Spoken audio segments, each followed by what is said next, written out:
Salam dan bahagia Bapak Ibu Guru yang baik.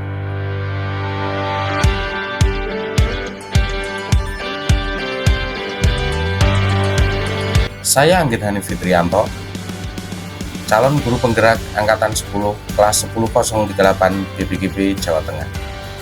Pada kesempatan kali ini saya membuat aksi nyata modul 3.1 tentang pengambilan keputusan berbasis nilai di sekolah yang melibatkan kasus dilema etika.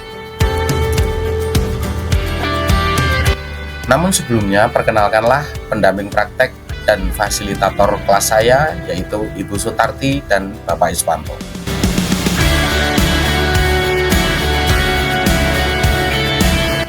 Kasus yang saya angkat kali ini adalah suatu kasus yang memang terjadi di SD saya, tempat saya bekerja. Garis besar dari kasus ini adalah seorang siswa yang mempunyai pemahaman pembelajaran yang cukup baik, namun tingkat ketidakhadiran ke sekolahnya sangat ekstrim. Setelah ditelusuri, siswa itu memiliki masalah pribadi. Bapak Ibu guru dan juga Bapak Kepala Sekolah telah mencoba berkomunikasi dengan anak tersebut dan juga dengan orang tua siswa, namun siswa tetap tidak memperbaiki kehadirannya.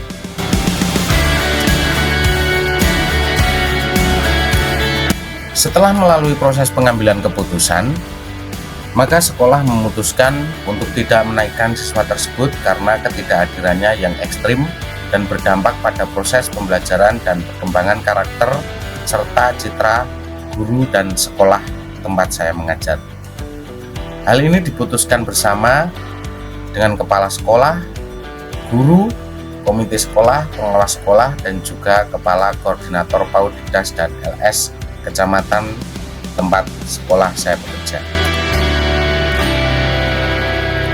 4 paradigma dilema etika termasuk dalam kasus ini. Yang pertama adalah individu versus kelompok, yaitu mempertimbangkan kepentingan siswa secara individu dan dampaknya terhadap komunitas sekolah. Keadilan dan kasihan, yaitu menilai berdasarkan keadilan, yaitu tingkat pemahaman dan kehadiran siswa. Kebenaran versus kesetiaan. Kejujuran mengenai kinerja siswa yang tidak mencerminkan prestasi dan juga loyalitas kepada siswa dan keluarga.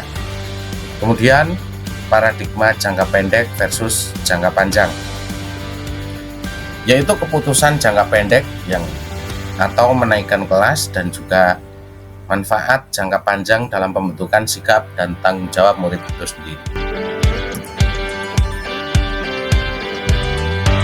Prinsip pengambilan keputusan yang terpakai pada pengambilan keputusan kali ini adalah rule-based thinking atau prinsip berpikir berbasis peraturan. Yang pertama adalah keputusan berdasarkan komitmen untuk mengikuti aturan yang sudah ada, termasuk kehadiran dan standar akademik dan juga untuk menjaga citra sekolah.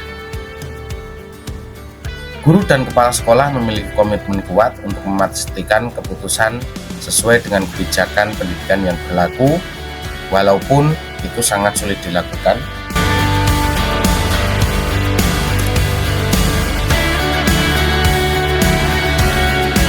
Sembilan langkah pengujian keputusan yang kita terapkan diantaranya adalah: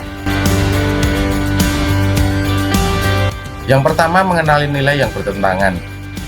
Yang pertama adalah menghargai prestasi akademik siswa, termasuk ke dalam nilai keadilan dan juga nilai kepatuhan berkaitan dengan kehadiran siswa di sekolah. Kemudian nilai kasihan untuk memahami kondisi dan memberikan kesempatan kepada murid tersebut. Hal ini juga akan kita kaitkan dengan citra sekolah, karena kita akan khawatir akan adanya isu dari orang tua murid kepada komunitas sekolah bahwa ketidakhadiran tidak menyebabkan tinggal kelas. Pihak-pihak yang terlibat dalam pengambilan keputusan ini, yang pertama adalah murid itu sendiri, kemudian orang tua murid, guru, kepala sekolah, komite sekolah, dan pengawas sekolah. Fakta-fakta yang relevan ada beberapa, yaitu siswa memiliki tingkat pemahaman yang cukup baik, namun kehadirannya sangat minim, dan guru, kepala sekolah telah mengunjungi rumah siswa tetapi tidak ada perubahan.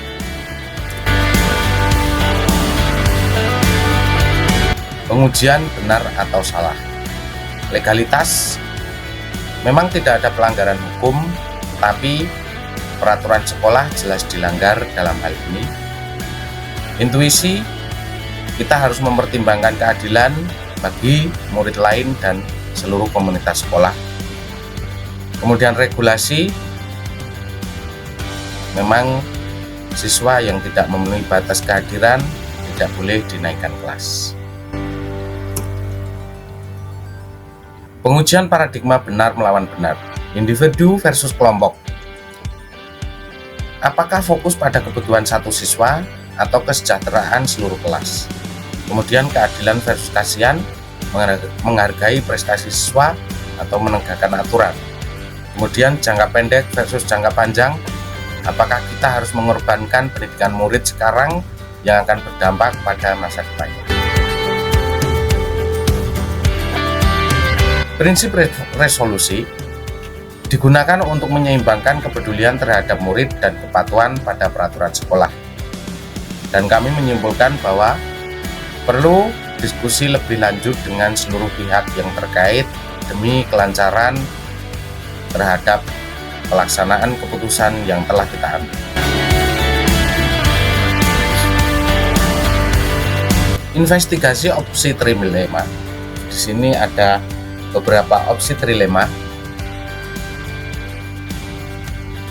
Untuk menaikkan siswa dengan pertimbangan kondisi khusus, akan dikhawatirkan orang tua membuat isu bahwa kehadiran murid tidak menentukan kenaikan kelas dan akan menurunkan citra pendidikan, khususnya citra sekolah kami. Untuk tidak menaikkan siswa atas pertimbangan kehadiran siswa, menurut kami akan melatih tanggung jawab murid dan perhatian orang tua. Kemudian memberikan siswa kesempatan tambahan untuk memenuhi syarat kehadiran, yaitu sulit dilakukan karena pertemuan dengan murid tersebut sangat sulit.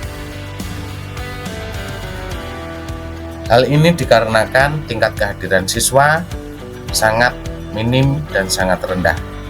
Bahkan siswa tersebut hanya datang ke sekolah 1 bulan sekali, bahkan 2 bulan 1 kali.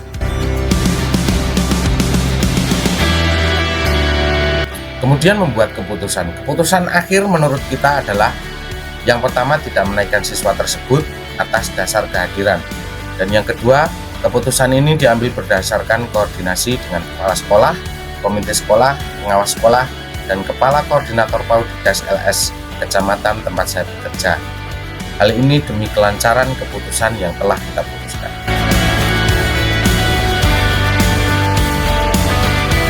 Pada refleksi keputusan, memang sulit, namun menurut kami hal ini sudah cukup adil. Memang penting untuk mempertahankan standar kualitas pendidikan dengan memastikan kehadiran murid dan terlibat dalam proses belajar. Hal ini juga tidak akan menimbulkan isu bahwa kehadiran bukan penentu kenaikan kelas di kalangan orang tua murid. Proses ini juga memberikan contoh kepada murid lain mengenai pentingnya tanggung jawab dan konsistensi. Sehingga kesimpulannya adalah keputusan kami tidak menaikkan murid tersebut ke kelas 5 karena ketidakhadiran yang ekstrim, meskipun kemampuan belajarnya cukup baik. Pertimbangan utama adalah menaikkan kelas tanpa kehadiran akan mengirimkan pesan yang salah kepada siswa dan komunitas sekolah. Kemudian keputusan ini diambil setelah mempertimbangkan dengan berbagai pihak. Dan yang selanjutnya, prinsip yang digunakan adalah rule-based thinking. Keputusan didasarkan pada peraturan dan kebijakan yang berlaku dengan mempertimbangkan keadilan dan standar akademik.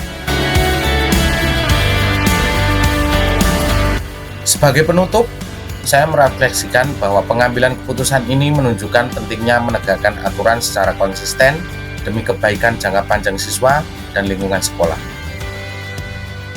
Dalam hal ini saya mendapatkan pembelajaran bahwa pengambilan keputusan dalam dilema etika harus memperhatikan nilai-nilai kebajikan, peraturan, dan dampak jangka panjang bagi murid serta komunitas sekolah.